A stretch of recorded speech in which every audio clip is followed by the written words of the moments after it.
Pendant mes années d'études à Paris, entre 1981 et 1985, j'ai eu le bonheur et la chance de pouvoir suivre le séminaire de Bernard Guenet, grand médiéviste de son temps. Et pendant 2 ans, de 1982 à 1984, j'ai suivi son séminaire d'historiographie médiévale. C'était un personnage singulier, très austère, autoritaire, un peu neurasthénique comme il le dit lui-même. Il parlait souvent de ses problèmes de santé sur le plan psychologique, qui fut d'un esprit brillant. Il avait écrit déjà à cette époque un certain nombre d'ouvrages qui s'imposaient alors. Aux presses universitaires de France, un ouvrage sur l'Occident au XIVe et XVe siècle, dans la collection Nouvelle Clio, portant sur les États. Il avait publié également, au sortir de sa thèse de doctorat, cette monographie essentielle portant sur les gens de justice dans le bailliage de Senlis à la fin du Moyen-Âge.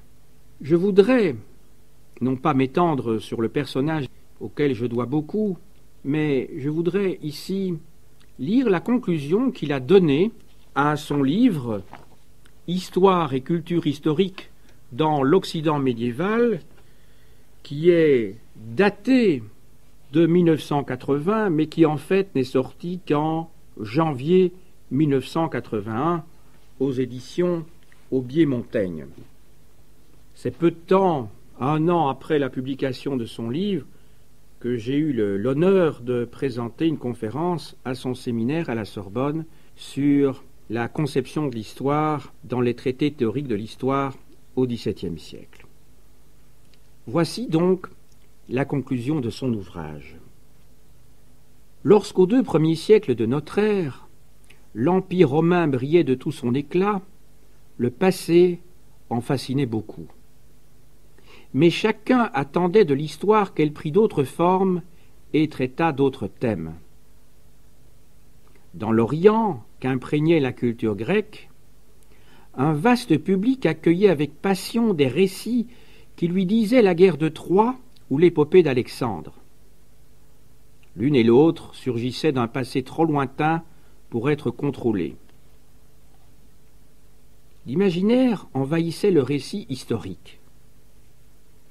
Peu s'en souciaient, pourvu qu'il fût plaisant. Dans tout l'Empire, une histoire plus austère était portée par une élite politique de vieilles traditions culturelles qui comptait sur elle pour garder vivante la mémoire du passé romain. Celle-là était servie par les héritiers de 2 traditions fort anciennes. Par des chronographes dont l'humble érudition s'attachait simplement à situer les événements dans le temps, et par des auteurs qui, utilisant essentiellement des témoignages oraux, les critiquant avec toute l'indépendance de leur jugement, écrivant à partir d'eux des récits qu'embellissaient une savante rhétorique et que ponctuaient de splendides discours, étaient fiers de se dire historiens. Après la tourmente du IIIe siècle, l'histoire des IVe, Ve et VIe siècles fut fidèle à ces traditions. Elle dut toutefois s'adapter à une atmosphère qui avait bien changé. Une nouvelle classe politique était apparue qui n'avait pas de passé et que satisfaisait une culture élémentaire. La circulation de l'information et des livres se faisait de plus en plus difficile, la vérité de moins en moins accessible. L'érudition la plus raffinée pouvait côtoyer l'ignorance la plus profonde. Le christianisme, enfin, triomphait. Il en résulta que les plaisants récits qui faisaient la part belle à l'imaginaire, traduits en latin, gagnèrent tout l'Empire. Mais la savante rhétorique des historiens païens fut boudée et par l'élite politique qu'elle dépassait et par l'élite chrétienne qui s'en méfiait. Inversement, les chronographes et les abréviateurs païens eurent d'autant plus de succès qu'ils transmirent à la première le modeste savoir dont elle avait besoin et que leurs œuvres, porteuses de faits et non d'idéologie, furent utilisées par la seconde sans réticence. Les chrétiens, quant à eux, lorsqu'ils furent historiens, perdirent la superbe des païens qui les avaient précédés. Ils ne firent plus confiance à leur propre jugement. Ils se soumirent à l'autorité de l'Église et à celle de l'État. Ils voulurent que leur histoire fût l'humble servante de la théologie. Ils quêtèrent pour elle l'approbation de l'empereur. Au Ve siècle, Sosomène demandait à Théodose II d'approuver officiellement son livre car, expliquait-il, « Personne ne pourra rien objecter à ce que vous, empereur, aurez approuvé. » L'histoire avait appris pour longtemps la modestie. Ces modestes historiens chrétiens, à la fois appuyés sur les traditions de l'historiographie antique et sur les convictions religieuses, surent pourtant engager l'histoire dans des voies nouvelles. Eusèbe de Césarée fut leur initiateur. Alors que les historiens de l'Antiquité avaient considéré séparément chaque civilisation, son christianisme encouragea Eusèbe à embrasser d'un seul regard toute l'histoire du monde. Confrontant tous les travaux des chronographes qui l'avaient précédé, il eut l'audace d'en tirer une chronologie universelle comparée. De même, écrivant l'histoire du peuple chrétien, il conserva le moule antique de l'histoire, mais il renonça à mettre dans la bouche de ses héros des discours inventés. Il remonta au-delà de la mémoire en utilisant, outre les sources orales, des sources écrites qu'il identifia et cita presque mot à mot. Après Eusèbe, ses successeurs surent, comme lui, concilier perspectives religieuses, formes antiques et érudition nouvelle.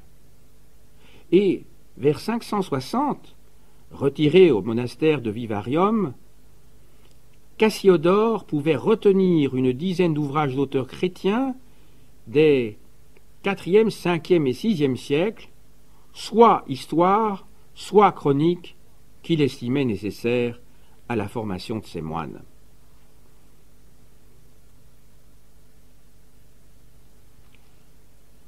Les temps difficiles que furent les 7e et 8e siècles n'ajoutèrent guère à la sélection cassiodorienne que deux œuvres d'envergure, celles d'Isidore de Séville et de Bède. C'est que l'histoire, réfugiée à l'ombre des cathédrales et des cloîtres, mal soutenue par des bibliothèques trop modestes, n'avait plus les moyens d'être ambitieuse. Clercs et moines gardaient à tout le moins la volonté de se situer dans la perspective, si mal éclairée qu'elle fût parfois, de l'histoire universelle que Dieu avait voulu. Ils entendaient surtout garder en mémoire la fondation de leur cathédrale ou de leur monastère et le souvenir, depuis lors, de son passé ininterrompu. Aussi l'essentiel de leur activité historique consistait-il à tenir à jour des annales où étaient notés chaque année quelques faits saillants, et des listes, des catalogues où étaient consignés les noms des évêques du diocèse et même, parfois, la durée de leur pontificat. Grâce à la construction politique carolingienne, la circulation des hommes et des livres fut plus aisée. Les évêchés et les monastères prospérèrent dans la paix. Leurs bibliothèques se développèrent. La culture s'y épanouit. Annales et catalogues se multiplièrent.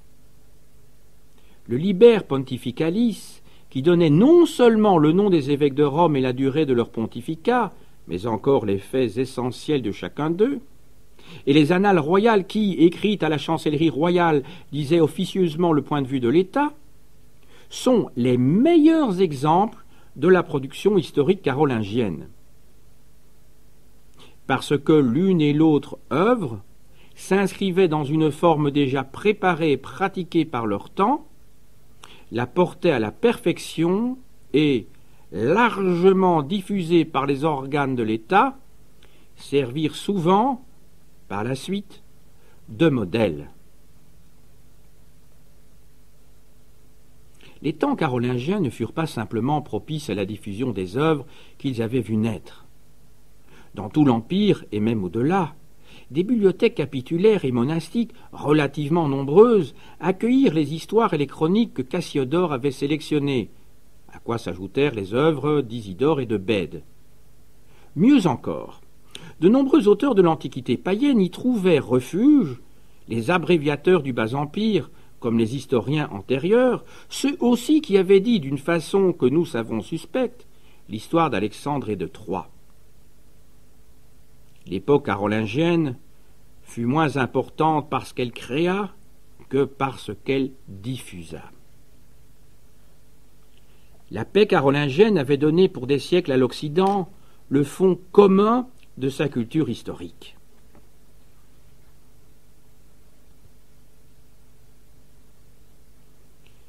C'est déjà beaucoup que les monastères, pendant les 2 siècles suivants, malgré l'affaissement des structures politiques, malgré les ravages des invasions, malgré les désordres qui, souvent, les paralysaient, aient pu simplement transmettre l'héritage.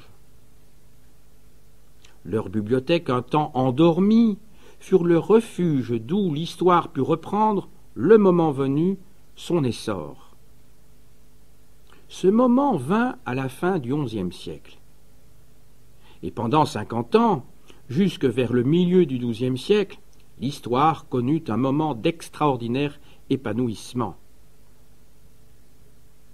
C'est que, dans tout l'Occident, la Réforme avait multiplié les écoles. La culture des clercs et des moines s'était développée. L'histoire profita de ce progrès général. Plus particulièrement, l'étude de la Bible, dont les exégètes scrutaient alors, surtout, le sens littéral, ne put que favoriser le goût du fait, de la chronologie, de la généalogie. La querelle des investitures, d'autre part, révéla le poids de l'histoire aux partisans du pape et à ceux de l'empereur. Les uns et les autres n'invoquaient pas le même passé, car les premiers, voulant en revenir à une tradition plus authentique, se tournaient vers un passé plus lointain, et les seconds, s'appuyant sur la coutume, étudiaient un passé plus proche, mais tous étaient conscients que l'histoire, qui leur ouvrait le passé, leur était essentielle. La croisade aussi joua dans le développement de l'histoire un rôle primordial, car la propagande par laquelle les clercs y poussèrent fut pour une large part historique. C'est par l'histoire sainte, mais aussi par l'histoire d'Alexandre et de Troie, que l'Orient fascina et attira jusqu'à lui l'Occident.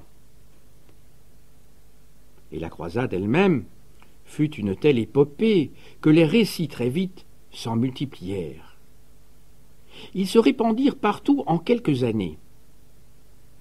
En développant chez tous les Occidentaux le goût du récit historique, en leur apprenant à mieux maîtriser le temps et l'espace, la croisade a été un moment fondamental dans l'histoire de leur historiographie.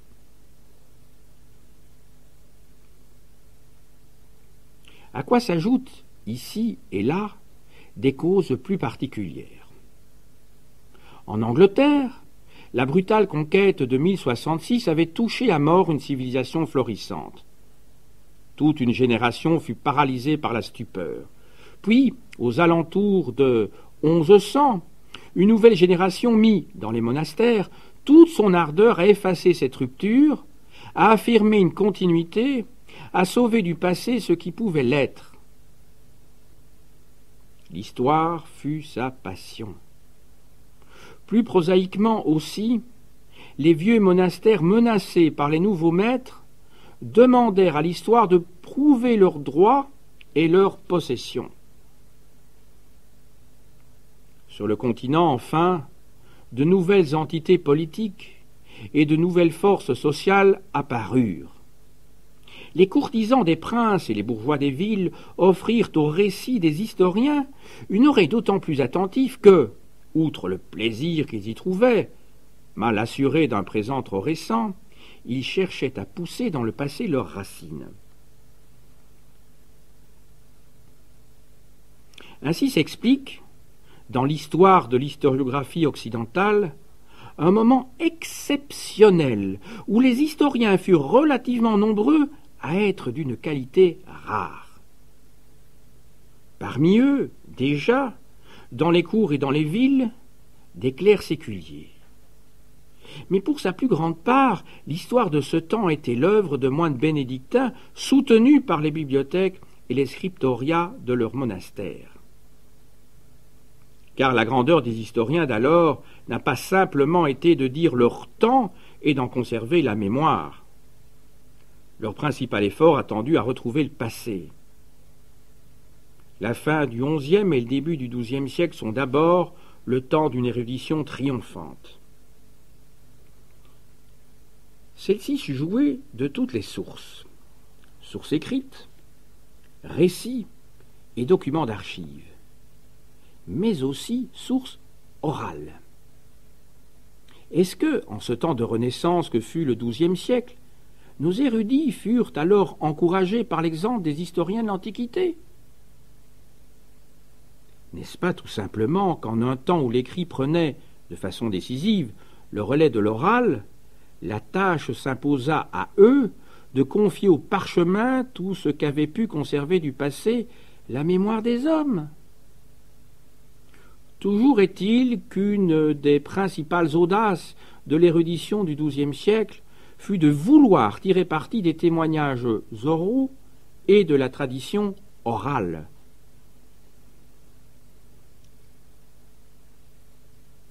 Une autre de ces grandes entreprises, peut-être la plus difficile, fut la conquête du temps. Après une évolution séculaire, tout l'Occident s'accordait enfin à situer chaque année dans une série continue depuis la naissance du Christ et, sauf exception, chacun acceptait enfin, quels que fussent ses doutes, de fixer cette naissance à la même année. Et maintenant que l'usage de l'ère chrétienne s'était ainsi généralisé, la tâche difficile des historiens fut de transcrire en année de l'incarnation les diverses dates que leur livraient les textes et de fixer sur la même échelle chronologique les faits que les sources écrites ou la mémoire des hommes ne situaient qu'approximativement dans le temps. Passionnés de compute, virtuoses de la chronologie, les moines du XIIe siècle s'acquittèrent de cette tâche avec un succès qui nous étonne encore. Sans doute, ce succès reste tout relatif. Notre érudition, mieux armée, a pu aller beaucoup plus loin. Du moins, les érudits de ce temps firent-ils tout ce qui était en leur pouvoir pour suivre les leçons d'Eusèbe de Césarée. Ils avaient bien compris que la première tâche de l'historien était la lente et difficile conquête d'un temps uniforme.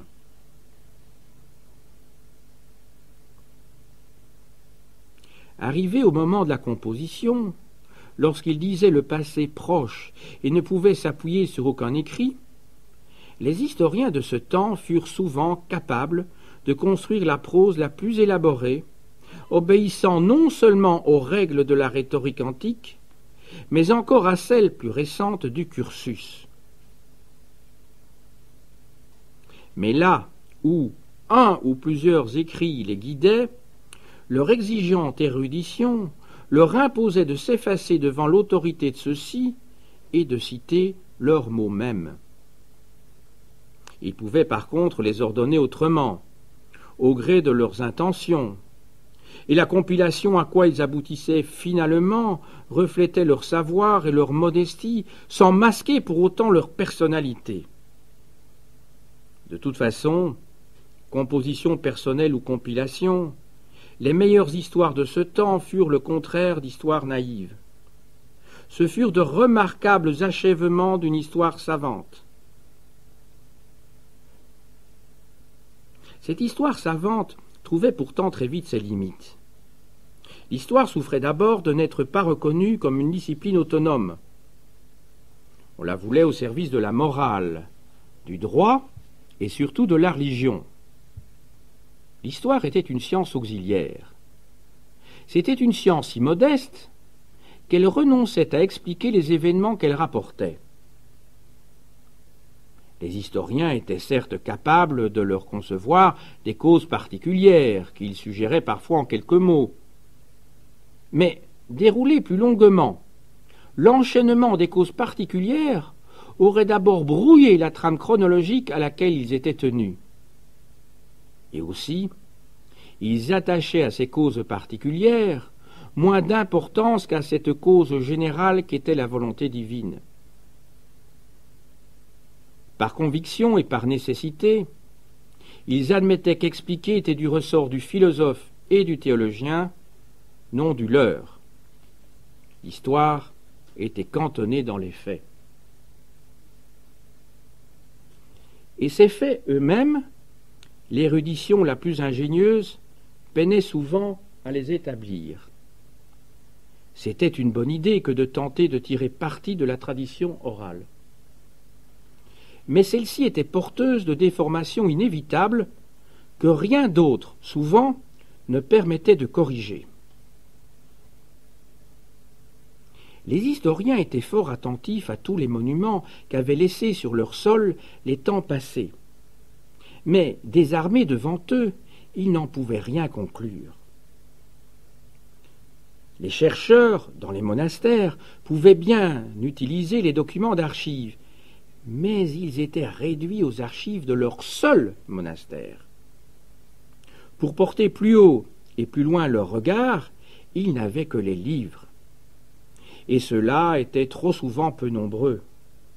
Si bien que l'histoire neuve ne pouvait être que locale, l'histoire générale ne pouvait être que routinière. Enfin, et peut-être surtout, les érudits capables, au XIIe siècle, de grands achèvements étaient au total bien peu nombreux. Ils étaient accrochés, à travers tout l'Occident, à quelques grands centres historiographiques dispersés. Ils avaient peu de chances de se rencontrer. Ils avaient même peu de chances de pouvoir lire les œuvres que leurs contemporains venaient d'écrire ailleurs. Leur culture historique n'était pas à la hauteur de leur érudition. Leur critique en fut paralysée. Ce n'est pas que les historiens du XIIe siècle n'avaient pas le sens critique, mais, mal informés, ils n'avaient pas les moyens de l'exercer. Ne pouvant contrôler les faits eux-mêmes, ils n'avaient pas d'autre voie que de recourir à la critique d'autorité que la scolastique avait au même moment forgée. De deux affirmations contradictoires, ils devaient croire celle de l'autorité la plus haute. Et, pour être crus à leur tour, ils n'eurent d'autre recours, imitant Sosomène, que de se faire approuver par l'autorité la plus haute qu'ils pouvaient toucher. Si faible que fût la culture historique des historiens, elle était brillante, comparée à l'ignorance profonde de ceux qui les entouraient. La tentation des historiens fut grande de jouer de leur savoir et de profiter de cette ignorance. Certes, le problème du faux médiéval, ou de ce que nous appelons le faux médiéval, est une complexité redoutable. Mais on ne peut échapper à la conclusion que les plus grands ateliers historiques furent aussi parfois les plus actifs producteurs de faux.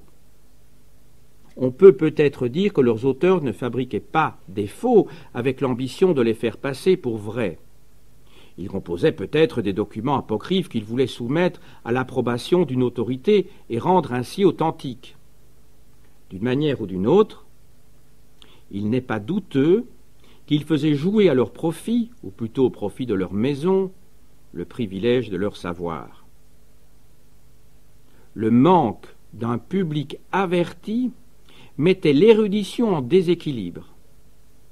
En dernière analyse, la plus grande faiblesse des historiens d'alors, ce fut l'ignorance des autres. En un demi-siècle d'intense activité, les érudits bénédictins avaient sauvé du passé tout ce qui pouvait l'être, compte tenu de leurs moyens. Par la force des choses, leurs successeurs ne furent pas encouragés à renouveler leur effort. Ils le continuèrent simplement en racontant leur temps. Les historiens du XIIe siècle avaient surtout été des chercheurs. Ceux du XIIIe furent d'abord des témoins. Mais l'essentiel fut que l'histoire sortit des monastères et fut entraînée par d'autres courants. Dès avant la fin de la première moitié du XIIe siècle, elle dut aller au-devant d'un large public de laïcs passionnés d'histoire, mais plus soucieux de beaux récits que de récits vrais. Pour lui, des clercs qui n'avaient pas à leur disposition les grandes bibliothèques monastiques et qui d'ailleurs avaient moins le goût de la recherche historique que celui de la littérature, écrivirent en langue vulgaire des chansons de gestes qui, malgré leurs promesses, charrièrent plus de poésie que de vérité. Même le public lettré ne soutint plus l'histoire dans ses ambitions de naguère. En passant des monastères aux villes, les écoles perdaient le contact avec ces fonds d'archives et ces grandes bibliothèques qui avaient nourri l'érudition bénédictine. Et la multiplication des écoles urbaines ne profita pas à l'histoire, qui n'avait toujours pas, dans l'enseignement, sa place autonome. Mieux même, l'évolution des disciplines scolaires fondamentales paralysa l'histoire. Le souci de la pastorale, qu'on sent plus vif dès 1130-1140, orientait les moralistes vers des exemples dont la vérité leur importait moins que l'efficacité. La renaissance d'un droit romain rendu intemporel et adapté aux besoins d'un monde nouveau détournait les juristes de situer leurs textes dans une perspective chronologique. Les progrès d'une théologie appuyée non plus sur la Bible, mais sur le raisonnement scolastique, dissuadaient les théologiens de trop étudier le cours de l'histoire.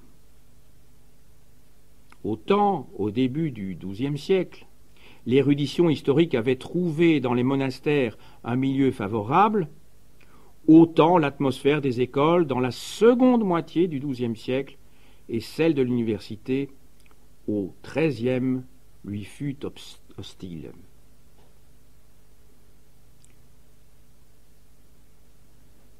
Le développement des universités n'eut cependant pas pour l'histoire que des conséquences néfastes. Les nécessités de l'enseignement obligèrent les intellectuels à mettre au point au XIIIe siècle des techniques de présentation et de multiplication des textes dont l'histoire devait peu à peu profiter. Et si les juristes et les théologiens n'encourageaient pas la recherche historique, ils se rendaient pourtant bien compte qu'ils avaient besoin d'une connaissance, fût-elle élémentaire, du passé. Des encyclopédies, des manuels furent compilés pour eux. Ils furent largement diffusés. L'histoire scolastique de Pierre le Mangeur, le miroir historial de Vincent de Beauvais, la chronique des papes et des empereurs de Martin le Polonais vinrent s'ajouter au fond commun de la culture historique occidentale. Au même moment, dans chaque pays, un vaste public laïque qui n'était point paralysé par les catégories universitaires continuait à aimer l'histoire. Mais, lassé des fables des jongleurs, il était plus soucieux de retrouver dans sa vérité l'histoire de l'Antiquité ou le passé de son pays. Pour lui, nombre d'œuvres sérieuses furent traduites du latin. Plusieurs synthèses furent élaborées en langue vulgaire. Il accueillit les unes et les autres avec ferveur, si bien que le XIIe siècle avait été le temps de l'érudition historique. Le XIIIe, avec ses encyclopédies, ses synthèses, ses manuels, ses traductions, fut celui de la vulgarisation.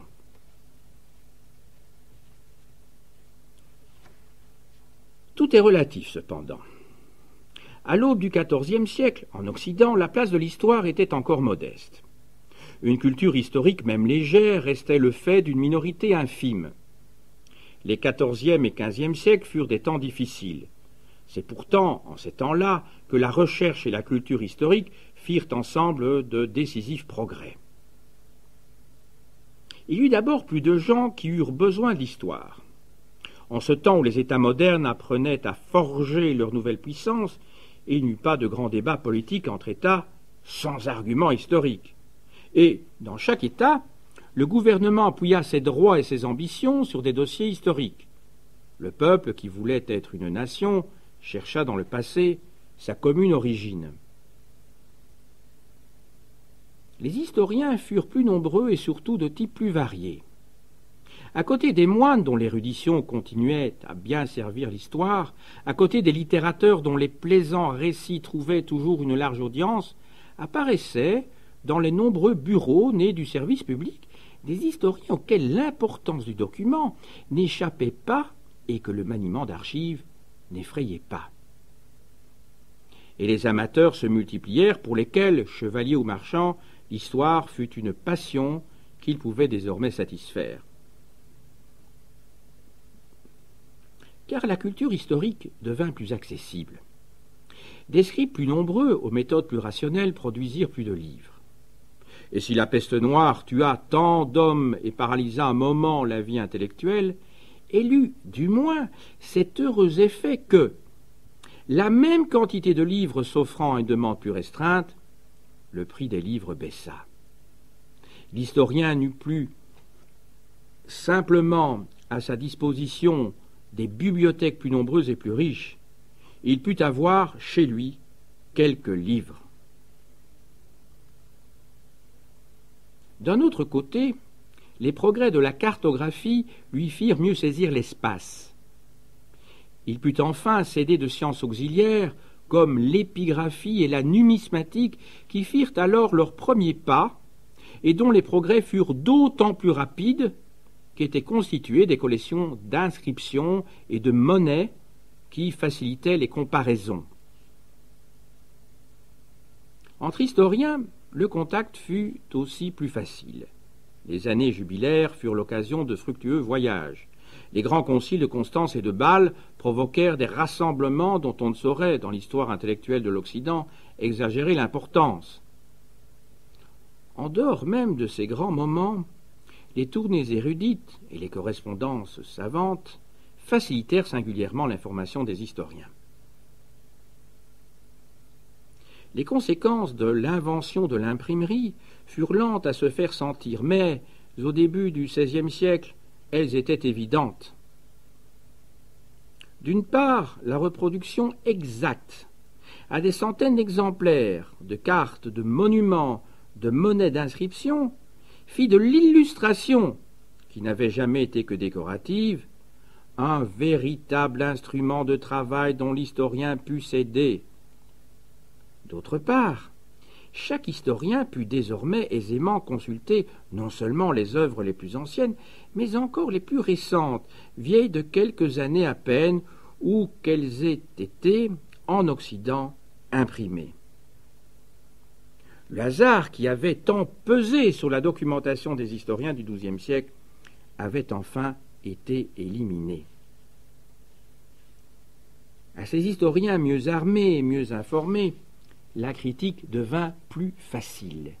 Au lieu de se fier aux autorités, au lieu de peser des témoins, ils purent oser peser peu à peu des témoignages.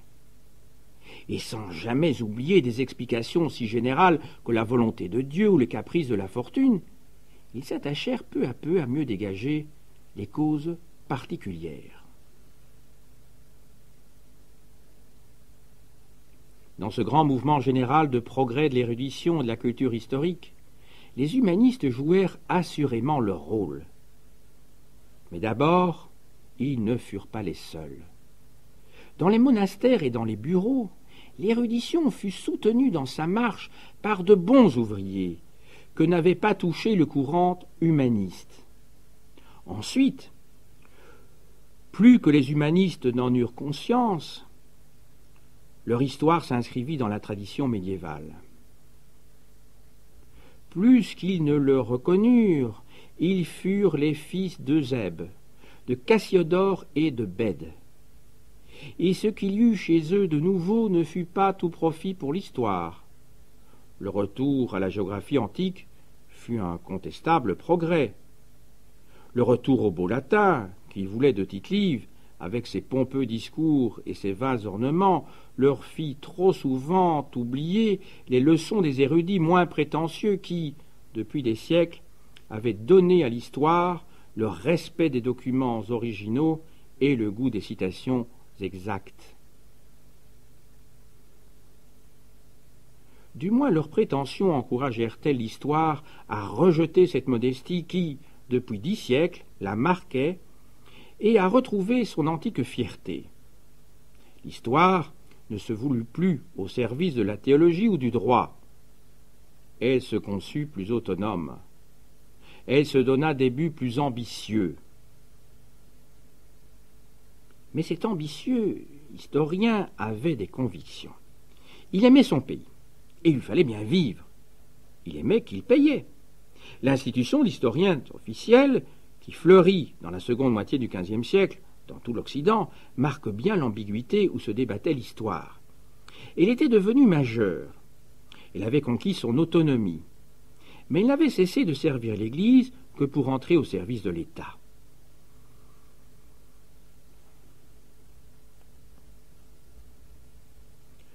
Beaucoup se sont demandé quand donc l'histoire moderne était née. Pour les uns, ce furent les professeurs du XIXe siècle, qui la tinrent sous les fonds baptismaux. Pour d'autres, ce furent les philosophes et les érudits du XVIIIe. Pour d'autres encore, les juristes de la seconde moitié du XVIe siècle. Et pour beaucoup, les humanistes de la Renaissance. On me forcerait à répondre, je dirais que, si l'histoire moderne est discours, peut-être bien que les humanistes de la Renaissance ont largement contribué à son développement. Mais si elle est érudition, c'est dans les monastères, aux alentours de 1100, qu'elle est assurément née. Mais je ne répondrai pas à cette question, car elle suppose une rupture entre une histoire qui serait ancienne et une autre qui serait moderne. Et tout mon livre, au contraire, a tendu à montrer, à travers les âges, la continuité de l'effort historique, la solidarité de tous ces historiens qui ont voulu retrouver, à tout le moins conserver, et dire le passé. Et dans cette longue chaîne de solidarité, les 1000 ans que l'on appelle le Moyen-Âge ne représentent pas une rupture. Fiers d'être nous-mêmes historiens, cessons de voir avec condescendance ces temps peuplés de naïfs conteurs. Certains le furent, mais beaucoup d'autres ne furent rien de moins que nos lointains camarades, nos dignes collègues, dont ce livre aurait voulu simplement marquer, avec toute la sympathie due à des collègues, surtout si loin